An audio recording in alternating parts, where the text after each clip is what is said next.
আমরা আজকে মায়াপুর যাচ্ছি। দেখো বাবুরাও রেডি, আমিও রেডি, আর ঘর থেকে সবাইকে আসছি বলে বেরিয়ে গেছি। আর এই যে এখন যাব, তো চলো যাওয়া যাক। আর আমরা বাইকে করে যাচ্ছি। 1 hour later. তো আমাদের হঠাৎ করে ঠিক হয়েছে মায়াপুর যাওয়ার, ঠিক ছিল না, তাই বাইকে করে সবাই মিলে যাচ্ছি। তো চলো, আমাদের ঘর থেকে মায়াপুর 150 কিলোমিটার দূর। তো বাবুদিকে নিয়ে বেরিয়েছি সাহস করে যাব বলে। তো আমরা তো সকাল সকাল বেরিয়েছি, কিছু খাওয়া হয়নি। তো আমরা এই দোকানটায় দাঁড়িয়েছি একটু টিফিন করব। তো আমরা এখানে পরোটা খেয়েছি, আমি আর তোমার দাদাভাই, আর বাবুদিকে দুজনকে দুটো ডিম পোচ খাইয়ে দিয়েছি। দিয়ে চলো যাওয়া যাক, অনেক দূর, যত লেট করব ততটাই লেট হবে যেতে। দেখো এখানে কত সুন্দর লাগছে জমিগুলো দেখতে, একবারে সবুজে সবুজ, এগুলো পুরো সাইডে ধান গাছ। তো আমার প্রতি কটা ভিডিওতে তোমরা দেখেছো জমি, আমি জমির সাইড দেখাতে খুব ভালোবাসি আর দেখতেও খুব ভালোবাসি। আমার জমিগুলো দেখতে খুব ভালো লাগে। আর ধান লাগিয়েছে দেখো, দূর দূর অবধি তাকালে কিন্তু সবুজ জমি। আর কিছুটা যাওয়ার পর পুপু এখানে ঘুমিয়ে পড়েছিল, তো পুপুকে নিয়ে যেতে যেতে সব ভিডিওটা করা হয়নি, অল্প ক্লিপ নেওয়া হয়েছে। আর বাবু আগেটাই বসেছিল, ও একবার ঘুমিয়ে যাচ্ছে, বুড়ি একবার ঘুমিয়ে যাচ্ছে, একবার এইদিক ওই দিক করে নিয়েছিলাম। তো চলো যাওয়া যাক। A few moments later. তো বন্ধুরা কিছুটা যাওয়ার পর দুপুর হয়ে গেছিলো, একটা উপরে বেজেছিল। তো বাবুদের তো এখানে হোটেল ছিল না যে ভাত খাওয়াবো, তাই আখের রসের দোকান দেখে দাঁড়ালাম। তো চলো আখের রসটা খেয়ে নিই। তো আখের রস খাওয়ার পর কিছুটা দূর আসার পর দেখছি এই জায়গাটা আমি ঠিক চিনি না, তোমরা যদি চেনো আমাকে কমেন্ট করে জানাবে যে এই জায়গাটা নাম কি। তো এখানে সবাই পেঁয়াজ চাষ করে, পুরো জমি ভরা পেঁয়াজ, তোমরা দেখতে পাচ্ছ যে আবার বস্তায় ভর্তি ভর্তি পেঁয়াজ, চারিদিকে শুধু পেঁয়াজে ভর্তি। আমি তো পেঁয়াজ চাষ দেখেছি, এই প্রথম এত পেঁয়াজ চাষ দেখলাম। তো আমরা নগরদ্বীপ ঢুকে গেলাম বন্ধুরা, দেখো। আর এখানে এসে ভোলেনাথের সঙ্গে দেখা গেল, বাবা ভোলেনাথ। তো দেখো এখানে ভোলেনাথের মূর্তিটা সিমেন্ট দিয়ে কত বড় করে রেখেছে। আর এইটা মনে হয় কোনো আশ্রম হবে, দেখতে কত সুন্দর লাগছে। আর চারিদিকে ফুলে ভর্তি, ফুল বাগানে আর নানা রকমের ফুল লাগানো আছে। তো চলো এখান থেকে এবার যাব আমরা ফেরিঘাট। 1 hour later. তো দেখো আমরা ফেরিঘাটে চলে এসেছি, আর এখানে আমরা টিকিট কেটে নিয়েছি নৌকায় করে মায়াপুর যাওয়ার। তো আমরা নৌকায় করে গঙ্গাটা পার হব। তো চলো নৌকায় উঠি, আর তারপরে বাকিটা দেখাচ্ছি। আর এই দিকে ছিল লঞ্চ দাঁড়িয়ে, আর ওই দিকে ছিল নৌকা। তো আমরা যাব ওই দিকে নৌকাতে। আর তোমাদের দাদাভাই দেখবে বাবুদিকে নিয়ে আগেরটাই নৌকায় উঠে পড়েছে, ওই যে তোমাদের দাদাভাই বাবুদিকে নিয়ে নৌকায় উঠছে। তো এখানে আমরা নৌকায় চেপে পড়েছি।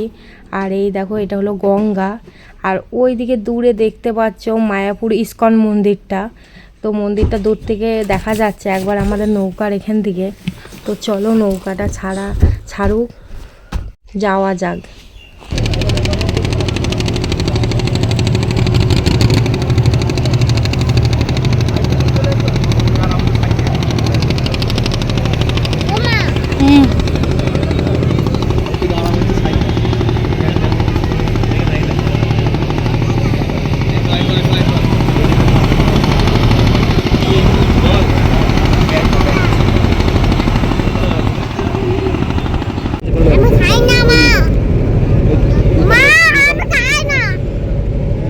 খাবি না, ফেলে দে।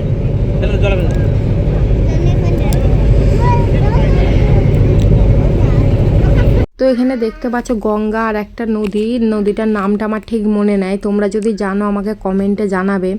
এই যে গঙ্গা আর যেই নদীটা মিলিত হয়েছে ওই জায়গাটা দেখো, ওই দিকের জলটা হলো হালকা আর এই দিকের জলটা হলো ঘোলা। তোমরা দেখলে বুঝতে পারবে দুটো নদী যে মিলিত হয়েছে, নদী দুটো দেখলেই পাশাপাশি বোঝা যাচ্ছে। তো চলো এখান থেকে আমরা মায়াপুর চলে এলাম। এবারে যাব ইস্কন মন্দির, আর ইস্কন মন্দিরের সামনেটাই আমাদের হোটেল ভাড়া ছিল।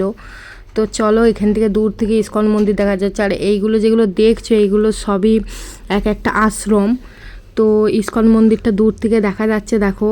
আর ইস্কন মন্দিরের পাশেই বললাম আমাদের গিরিধারী যাত্রী নিবাস হোটেলটা ভাড়া ছিল, আমরা বুকিং করে রেখেছিলাম।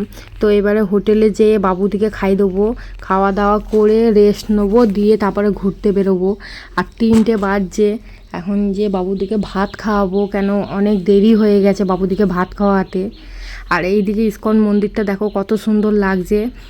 তো চলো হোটেলে যাওয়া যাক, তারপরে আবার বিকেলবেলা আসবো, তোমাদেরকে দেখাবো যে ইস্কন মন্দিরটা কতটা সুন্দর ভিতর থেকে লাগছে। ইস্কন মন্দিরে একটা নিয়ম আছে, সকাল থেকে রাত 8টা অবধি মন্দির খোলা থাকে, 8টার পর গেট বন্ধ হয়ে যায় আর যাওয়া যায় না। তো চলো, দেখো এটা আমাদের রুম, এইটা আমরা বুকিং করেছি 800 টাকা, একদিন 800 টাকা, আর খাওয়া দাওয়া নিজে। A few minutes later. তো বন্ধুরা মন্দিরটা দেখো, আমরা আমাদের হোটেলের ছাদে উঠেছি, এটা আমাদের হোটেলের ছাদ। তো ছাদের একবার আমাদের হোটেল থেকে বাইরে যে মন্দিরের গেট আর পুরো ইস্কন মন্দিরটা দেখো কি সুন্দর লাগছে। বলো বলো, আচ্ছা বাবা কিনে দেবে। এই যে ইস্কন মন্দিরটা, আর এখানে আর একটা মন্দির আছে, পুরো আমাদের হোটেলের বাইরে মন্দির দুটো। তা খাওয়া দাওয়া করার পর তোমাদের দাদাভাই বললো চলো ছাদে যাই। তো ছাদে এসে এত সুন্দর লাগছে, নিচেই তো নামতে ইচ্ছা করছে না।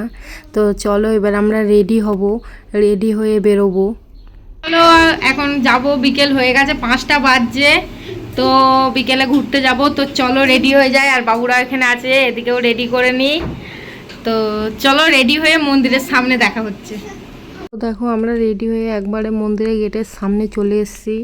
আর এখান থেকে মন্দিরটা দেখতে কতটা সুন্দর লাগছে, এখনও মন্দিরটা কমপ্লিট হয়নি। আর এই দিকে যে মন্দিরটা আছে, মন্দিরটাই যাচ্ছি। তো চলো যাওয়া যাক মন্দিরটার কাছে। আর দুটো মন্দিরই একটাই নিয়ম হলো, মন্দিরের ভিতরে ফোন অ্যালাউ নেয়, তাই বাইরে থেকেই তোমাদেরকে দেখাচ্ছি। এই মন্দিরটা হলো শ্রী প্রভুপাদের পুষ্প সমাধি, সাইডে লেখা আছে দেখো। তো মন্দিরের ভিতরে ফোন অ্যালাউ নাই দুটোর মধ্যে কোনো মন্দিরে, তাই ফোন নিয়ে যেতে পারিনি। আর এই দিকে দেখো আমরা সন্ধ্যা আরতি দেখার আগেটা এখানটায় মানে ঠাকুরের নাম বসেছিল, নাম কীর্তন করছিল সব বাইরের দেশের মানুষগুলো, নাচ গান নাম কীর্তন। তা ওদের সাথে আমরাও একটু তালে তাল দিতে লেগে গেলাম, কত সুন্দর লাগছে দেখো।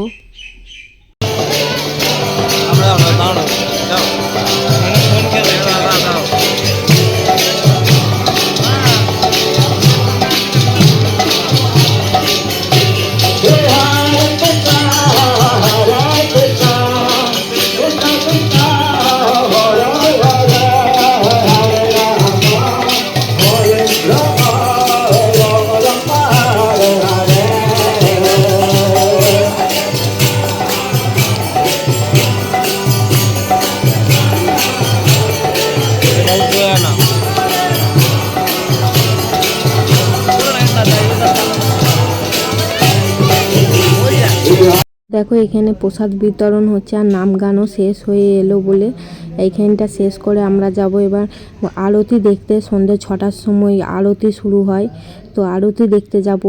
আর এখানে আমাদের এখানেরও দুটো মেয়ে ছিল, তারাও নাচ গান করতে লেগে গেছে। এখানে যতজন আছে সবাই তালে তালে নাচতে লেগে গেছে, আর অনেকে দাঁড়িয়ে দাঁড়িয়ে দেখছে। তো এখানে নাম গানটা শেষ করি, দিয়ে চলো দেখে আস। দেখো এখানে মানুষগুলোকে দেখতে এত ভালো লাগছে, এরা বলে বাইরের দেশের মানুষ। তো এদিকে কি বলে আমি ঠিক জানি না, তাই যা এটা জানি সেইটাই বললাম। তো এখানে দেখো কত লোক দাঁড়িয়ে ভিডিও করছে, দেখছে। আর এখানে অনেকে আছে, এদের সাথে তালে তাল দিতে লেগে গেছে, নাচতে লেগে গেছে। তো ঠাকুর নাম শুনলে তো নাচতে ইচ্ছা হবেই, আর যেখানে সবাই নাচছে ওখানে তো মনেই হবে যে একটু আনন্দ করি, নাচি সবার সাথে ঠাকুর নামে। তো এখানে নাম কীর্তন শেষ হোক, তো চলো। আর এই বয়স্ক মানুষটাকে দেখো, ইনি বসে বসে হাতে করে খরতাল বাজিয়ে যাচ্ছে। আর এই দুটো মানুষ তো নিচেই যাচ্ছে। আর ওই দিকে দেখো যেই ছেলেগুলো আছে ওরাও একভাবে নাচছে, সব ঠাকুর নাম করছে।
ওখানে ঠাকুরের নাম গান শেষ করে এইদিকে চলো মন্দিরের দিকে যাওয়া যাক। আর ইসকন মন্দিরের সাইডে আশ্রম রয়েছে, আশ্রমের পাশে আরতি করে ওখানের মন্দির। তো চলো। আর ওই মন্দিরেরও নিয়ম ওই একই, যে ফোন নিয়ে অ্যালাউ নাই, তাই আমরা মন্দিরের বাইরেটা তোমাদেরকে দেখাতে পারবো, ভিতরটা দেখাতে পারবো না। তো এই রাস্তা ধরে সোজা অনেকটা যেতে হবে এই মন্দিরটায়। তো চলো যাওয়া যাক। Much later.